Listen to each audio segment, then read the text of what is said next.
Guys, welcome to Pakistani fair reaction. तो कैसे हैं आप सब? उम्मीद है आप सब खैरियत से होंगे, ठीक होंगे और आबाद होंगे। हमारी दुआ यही है आप खुश रहे, आबाद रहें। चैनल पर नहीं हो तो चैनल को सब्सक्राइब कर ले, लाइक कर ले, शेयर करें ताकि हर आने वाली वीडियो अब तक जल्द से जल्द मिल सके। तो मेरा नाम है अफान। मेरा नाम मंसूर सुगैद है। मैं एक और नई वीडियो के साथ काफी इंटरेस्टेड वीडियो लेके आए हैं। इसमें आज हम जानेंगे भाई भारत का सबसे बड़ा साफ शहर एंड्रो मतलब सबसे ज्यादा साफ शहर खुफिया फार्मूला अंदूर हिंदुस्तान का साफ तरीन शहर कैसे बन गया।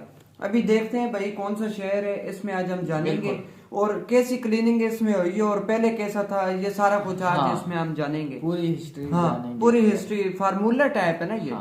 तो वीडियो को लास्ट तक देखेंगे। इस वीडियो को ओरिजिनल लिंक आपको मिल जाएगा डिस्क्रिप्शन में। तो काउंट करते हैं 3 2 1 एंड स्टार्ट।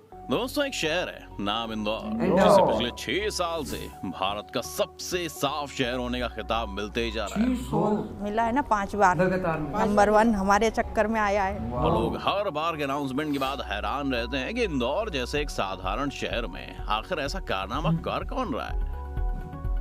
तो इसके पीछे इंदौर वासियों ने जो किया है उसकी भी अपनी एक कहानी है। इसकी शुरुआत शहर से डस्टबिन के हटाए जाने और हर एक घर से कचरा इकट्ठा कर उसके डिस्पोजल से हुई। साल 2016 में इस शहर में पूरे 85 वार्ड में हर घर से कचरा उठाया जाने लगा था।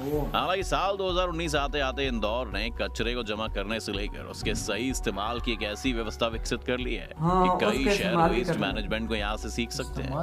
तकरीबन 275 वर्ग किलोमीटर क्षेत्र में फैले और 27 लाख की आबादी वाले शहर से रोजाना 1150 टन कचरा निकलता है, जिसमें से आधा कचरा बायो वेस्ट होता है। हर तरह के कचरे को दोबारा प्रयोग में लाने के लिए शहर में बीते कुछ सालों में कई सफल प्रयोग हुए हैं। और वो कौन कौन सी पहल है, आइए जानते हैं। रैंकिंग में पहले पायदान पर पहुंचे इंदौर को साफ रखने के लिए गाने बजाते हुए गाड़ियों, सड़कों और गली मोहल्लों में लगातार फेरे लगाती रहती है। इन धीमी चाल से चलती इन गाड़ियों पर लगे लाउड स्पीकर्स में कैलाश खेर का गाया स्वच्छ भारत का इरादा कर लिया हमने, और शान की आवाज में हल्ला हो हल्ला, इंदौर को स्वच्छ बनाना है, अब हमने ये ठाना है, बचता रहता है। ये गाड़ियां दिन भर में इतने फेरे लगाती हैं कि बच्चों से लेकर बड़ों तक को दोनों सफाई वाले गानों के बोल रट गए। एक तरह से जैसी आवाज गानों में जाती है, उनका ब्रेन तुरंत आसपास के कचरे को उनके हवाले करने लग जाता है। क्योंकि अगर बात सफाई की हो तो सबसे पहले सफाई तो कचरा हटाने से होती है। इसलिए आपको बताएं कि इस वक्त इंदौर शहर के हर घर से कचरे को जमा किया जाता है। और अगर इसमें हर घर कहा जा रहा है तो कोई सरकारी कागज का लिखा आंकड़ा नहीं, बल्कि रियलिटी है।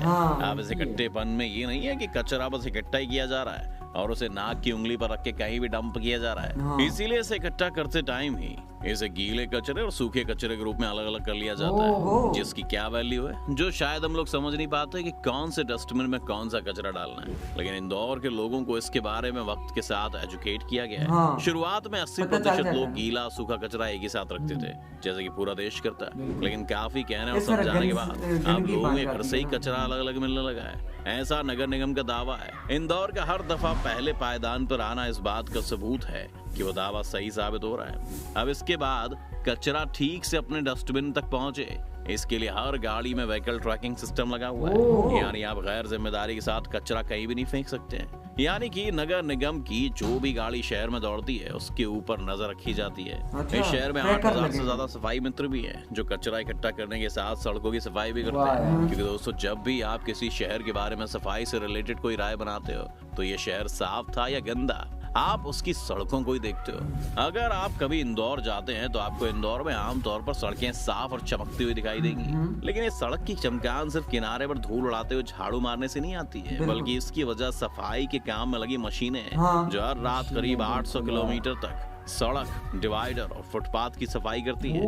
और तो और इस काम में 400 लीटर पानी लगता है। अगर आप पानी की बर्बादी पर ज्ञान देने लगे तो आपको बता दें कि इसमें लगने वाला अधिकतम पानी रिसाइकल किया हुआ होता है। इंदौर नगर निगम के मुताबिक सड़कों की धुलाई के बाद के धूलों के कणों की मात्रा 76 माइक्रोग्राम तक कम हो गई है, जो कि वर्ष 2014 में और भी 142 माइक्रोग्राम थी। इससे पर्यावरण का स्तर सुधरा है। एक और शुरुआत की बात करें तो इंदौर में बीते कुछ सालों में थैला बैंक और बर्तन बैंक शुरू हुआ है, जिसकी मदद से आम लोग कागज और जूट के बने थैले और किसी बड़े आयोजन के लिए स्टील के बर्तन ले सकते हैं। इस तरह से कचरे की मात्रा में लगातार कमी आई है। शहर में पॉलिथीन पर पाबंदी भी है और लोगों को अपना थैला लेकर चलने के लिए भी कहा जाता है, और इस कहे को लोग सुनते भी हैं। अब आप कहेंगे कि किसी भी शहर में गंदगी ना हो लेकिन सड़कों पर तो जरूर होगी। और आपको ये बात हैरान करती है कि इंदौर ने सब्जी मंडी के बचने वाले कचरे से बायो सीएनजी गैस बनाने की प्रक्रिया शुरू की है। ये प्लांट इस तरह के कचरे से इतना सीएनजी बना लेता है कि शहर में 20 सीएनजी बसों को रोजाना फ्यूल दिया जा सकता है। अब इस बात से आप समझ ही सकते हैं कि कचरा कितने काम का है। और तो वहाँ के नगर निगम ने कुछ गैर सरकारी संस्थाओं के साथ लेकर शहर के 700 कचरा उठाने वाले लोगों से संपर्क किया है। उन्हें प्रशिक्षण और पहचान पत्र देकर कचरों के कैटेगराइजेशन का काम सौंपा। वो कचरे को प्लास्टिक, कागज, इलेक्ट्रॉनिक कचरा, सीसा और मेटल के मुताबिक अलग अलग करते हैं। इसके बाद इन कचरों को अलग अलग ही रिसाइकलिंग के लिए भेज दिया जाता है। बात अगर प्लास्टिक की करें तो हर रोज प्लास्टिक के 100 किलो के ब्लॉक पास ही के एक सीमेंट प्लांट में भेजे जाते हैं, जहां इसका उपयोग ईंधन के तौर पर होता है।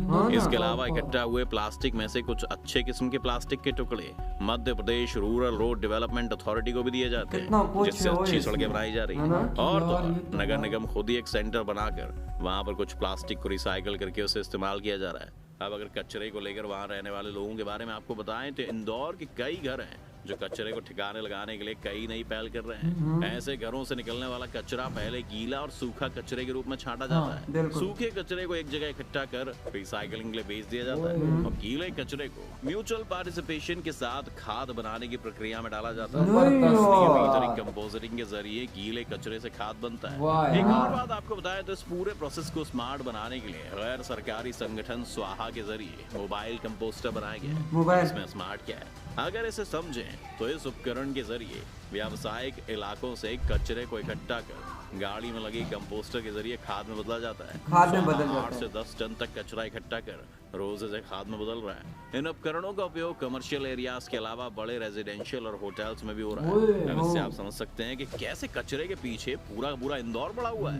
इसीलिए इंदौर का लक्ष्य है कि आने वाले समय में इस तरह के प्रयासों को आगे और भी बढ़ावा देना है। कचरा इकट्ठा करके एक जगह लाने में ट्रांसपोर्टेशन का एक बड़ा खर्चा है, लेकिन उस कचरे को उसी जगह सोर्स के पास ही निपटारा करने से ये खर्च कम किया जा सकता है। क्योंकि अगर कचरा घर पर ही खत्म हो जाता है तो उसे उठाने से लेकर उसे मॉनिटर करने तक की चीजों में कमी आएगी। जबरदस्त यार। इंदौर से कौन कौन है वो कमेंट सेक्शन में जरूर बताएं। और यार काफी प्यारा 7 सालों से इनको अवार्ड मिलते जा रहे हैं। अवार्ड 7-8 सालों से पहले और भी आगे मिलते रहेंगे। और यार ये जादू टाइप लग रहा है इनका यार, एक जादू टाइप है वाकई यार। जो ऐसी ये गाड़ियां गुजरती है दिन रात, ये गाड़ियां गुजरती है कि यार कोई कचरा नीचे ना वो साउंड म्यूजिक लगाया हुआ है। वो बच्चे तक याद होता है कि यार बच्चों तक। और उन बच्चों को भी पता होता है कि यार गीला कचरा किधर रखना है और साफ कचरा किधर। और मजे की बात यह है कि इससे नुकसान भी नहीं है। अफान भाई गैस भी बन रहा है, जिससे दिन में 20 गाड़ियों को 20 बसों को गैस दे सकते हैं। 20 बसों को। और इससे वो जो क्या खाद भी बन रही है यार। क्या कुछ इंडिया यार। आप कहाँ से ये दूसरा हो रहा है इंदौर से कौन कौन है वो कमेंट सेक्शन में जरूर बताएं। तो मिलते हैं नेक्स्ट वीडियो में, तब तक ये अपना बहुत ज्यादा ख्याल रखिएगा। तो यार बाय।